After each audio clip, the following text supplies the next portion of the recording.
Lamang kasi siya. Yung laro niya, guard. Oo, guard. Kasi matagal siya dito eh. Pero sa lalo rin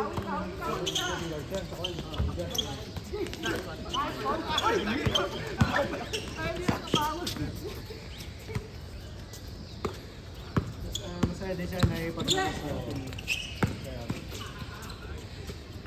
Nag-away pa kami dito eh. Gusto magkatapos. Yun. Ayaw ko talaga yung pasay. Yung away na trash talk na parang kala mo nag-aaway sila. Pero seryoso naman namin. Pagkatapos, wala yung talaga.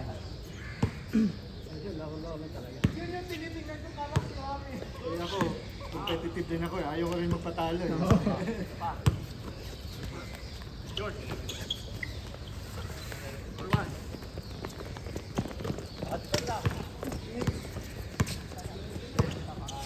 Kaya wala. Pag nagsusuko, walang tao dun. Patay. No.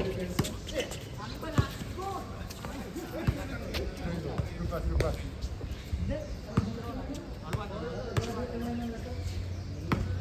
Saan Lasal? Sa main? Anong course na yan?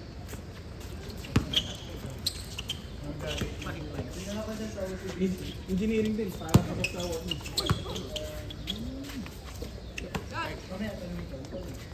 Pasok mo na sir. Are. Diretso. Hindi, wala pa siyang work. Ano siya dito? Nasa real estate kasi siya. Next week. Buwan. Mga potential buyers, investors. Buwan. Tapos yung nanay niya, isa sa pinakamalaking sa Ayala.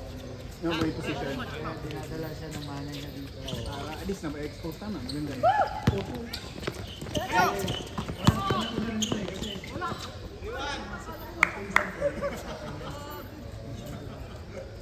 May hawig nga ito yun. Saan ka din ba pisa mo?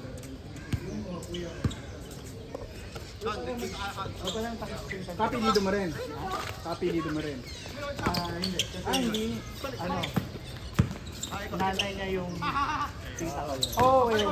Yung blood related. Ano na sila? 10 years na sila. Chinese yun, di ba sir? Mantinay sa banaw.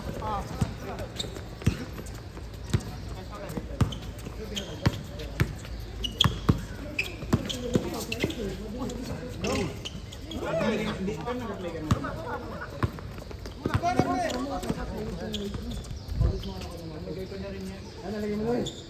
Hindi rin, walang factor din sir. Kasi yung kahit siya dati, kaya siya tingnan niya, unang apply niya, Pilipino. Anong apply niya? Sean, pwede ikaw dito. O sige, Nalakad kami ni Mrs. Timing. magkano ka pre?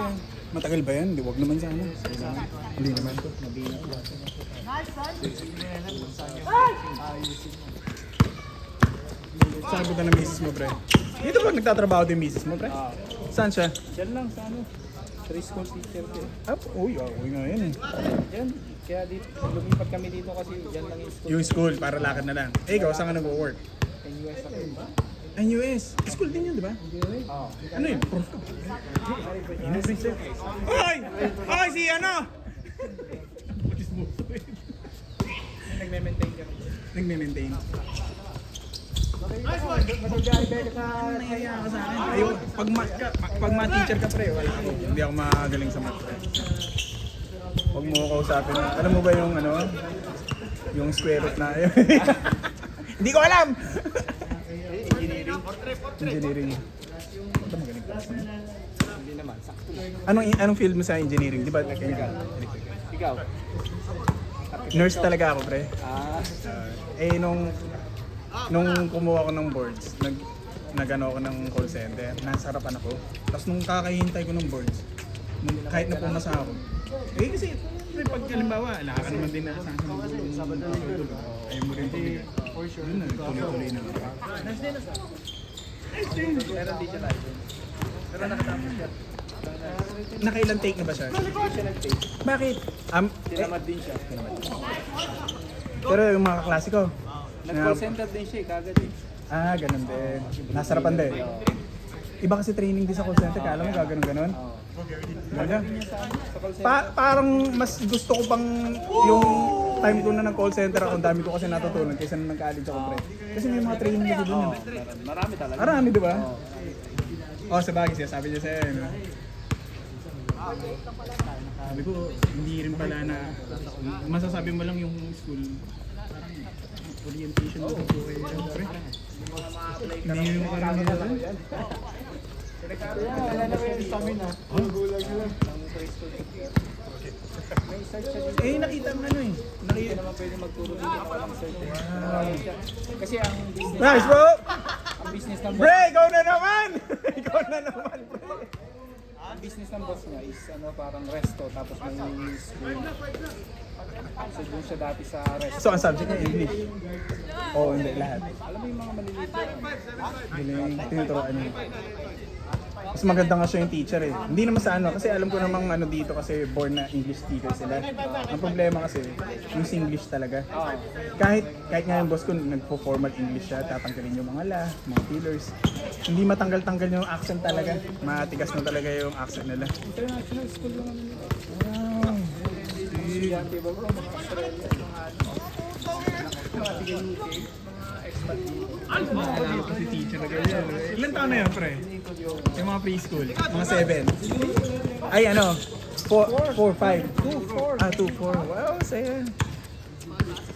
May anak na kayo, pre? Hindi, parang anak na namin yun. Nakakatawa, di ba?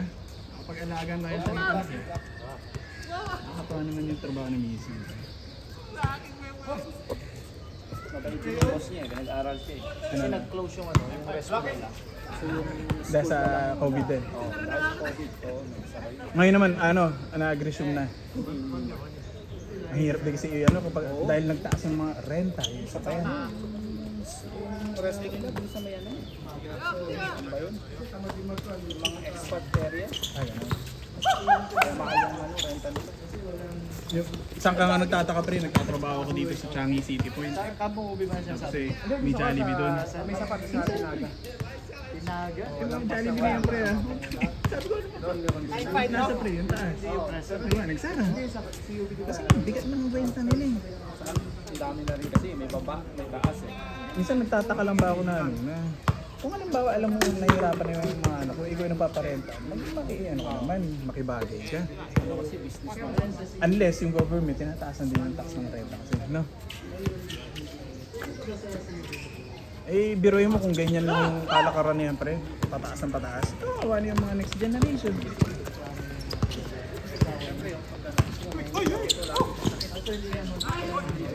Pagka ano mo, nag-fade away nga, nakita ko. Yung pag-landing mo. Tapos bigla ako na lang umaray. Ingat ka na lang, pre. Kasi sa akin, hindi ka pa naman sumagot sa fade away kasi alam mo naman yung height ko eh. Paano kapag mataas pa? Eh di tatalong ka na mataas, di ba? Lalanding ka ng mas maano. I-check mo na lang, i-watch out mo na lang. Kailan ba mag-start yung ano? Madali pa naman siguro. Dahil papatahi pa kayo eh. Estimated ko eh. Waiting kasi ang next week eh. Pahinga mo muna, pre. Balik ako ng corporate. Hindi ako next week eh. Kailan mo pa nararamdaman yan? Ngayon ko lang kumaray eh. Pero sabi mo, May kanal. oh, Sinurtcut ko, ayaw kong umikot. tumalong. Ay, puta pre, naranasan ko na yun, pre. Inanon ko. Ano May kumurot. Ayun, yun. Alam ko yun, pre. Kahapon, malaki pa naman yung kanal. Parang hanggang ganyan o yung kanal. Yung mga bata-bata ko, di ba rin laro-laro natin yung mga kanal para hindi mahulog. Parang ang lapit. Naramdaman ko yan, pre. Eh, ito yung landing ko eh. Akala ko nga yung itlog ko matadali nun eh. Kasi nga, di ba malapit-lapit yan dyan. Ito. Buti nga mo, hindi umano sa akin. Alam ko yan, pre. Kahapon na kahapon. Ay, outstretch siguro. Yun nga lang, ano mo muna.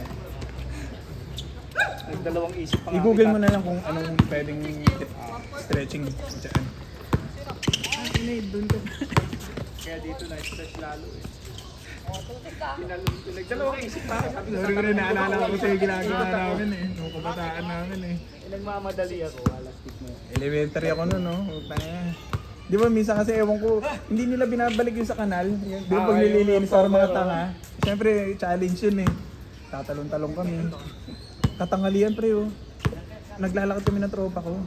Akala na may multo. Kasi may kabataan ng papunta sa amin, isang lalaki. Tapos nagtatawa na kami, biglang pagtingin wala. Uy, pre na nawala. Tapos oh, may umaakyat, umiiyak. Nalaglag sa kanan.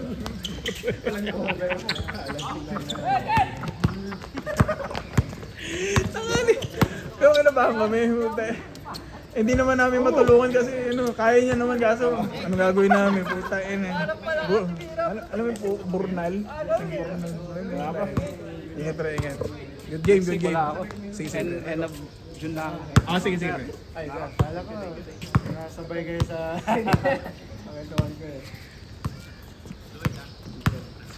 Kailan yung flight niyo pre? Bukas? Next Friday. Sige pre, ingat, ingat.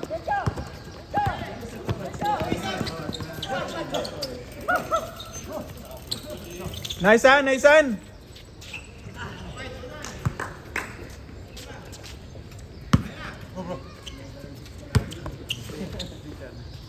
Score. Last game na yan, no? I-21 niya. Kaya?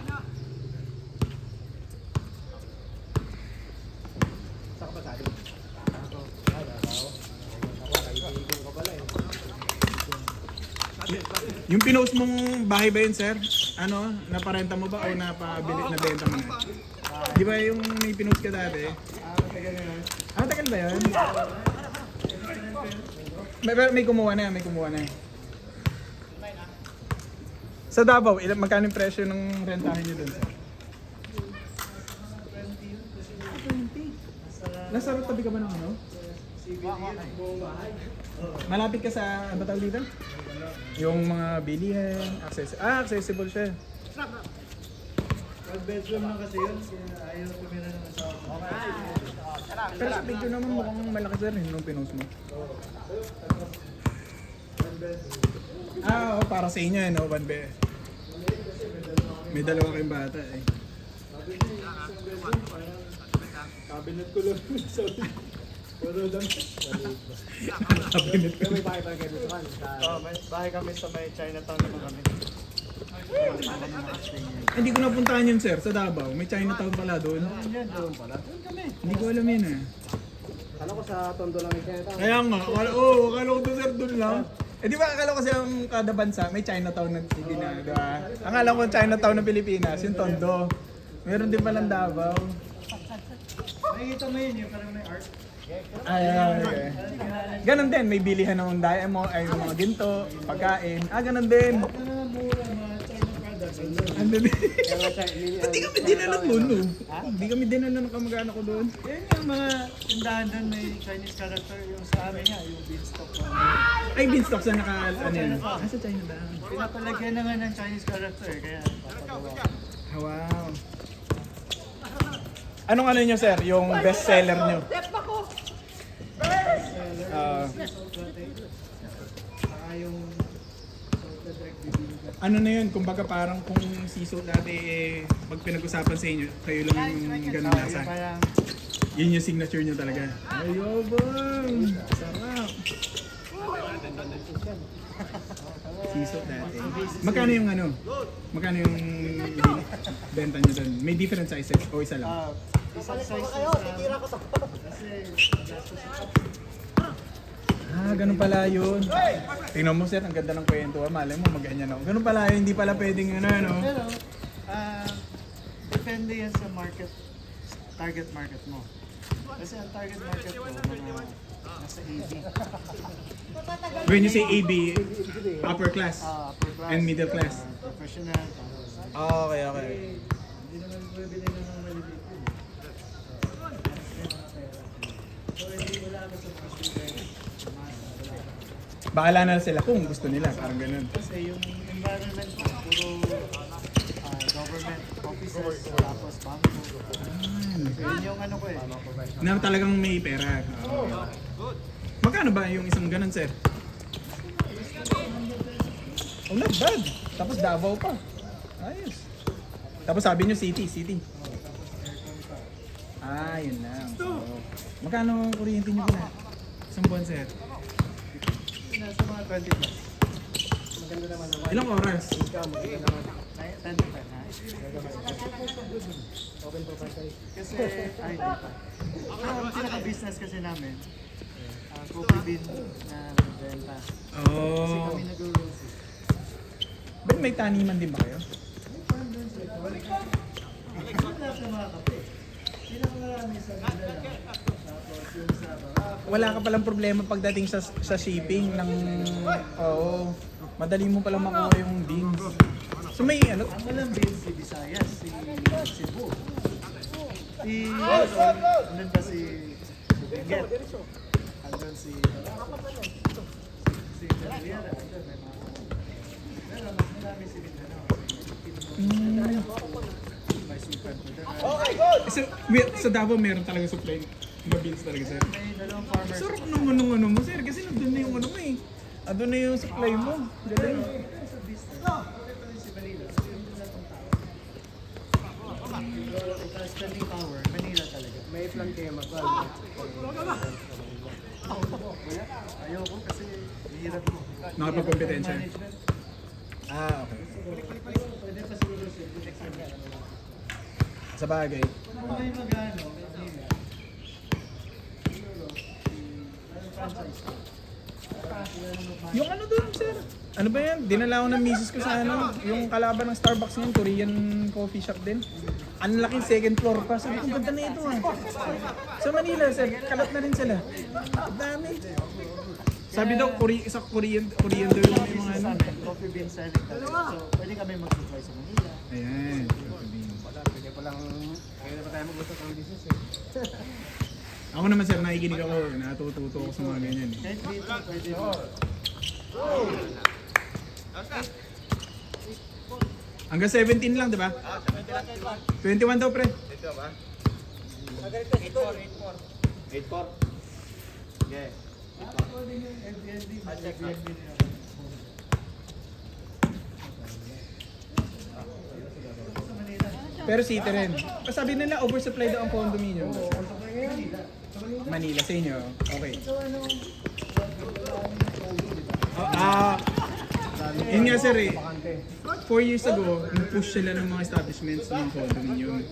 Kasi nga, pati Las Piñas, umaapaw yung mga Chinese sa amin sir. 60 to 100,000 ang ano nila sir. Oo, galante sila. May bedroom yung sa akin pinapagalan. Galante yung mga Chinese dun sir. Floor, kukunin nila. Basta parang ang gusto kasi nila yung secured yung Chinese people nila. Secured. Kasi yung kidnapping, secured. Kaya doon sila nadadali. Sila naman yung mga... Oh, sila rin nung gumagawa ng kalokohan, sir. Mangre-rape din, sila lang din. Rape nila yung kapwa Chinese nila doon.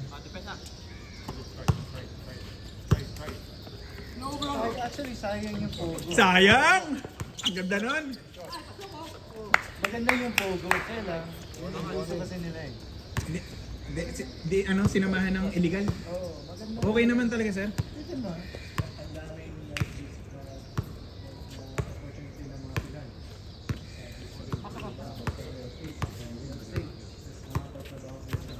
Tama.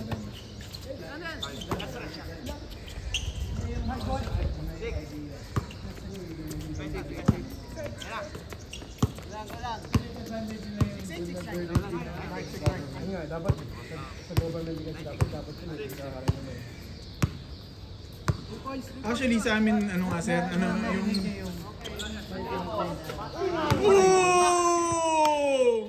Pamangkin mo, sir, nakatapos. Good job, bro.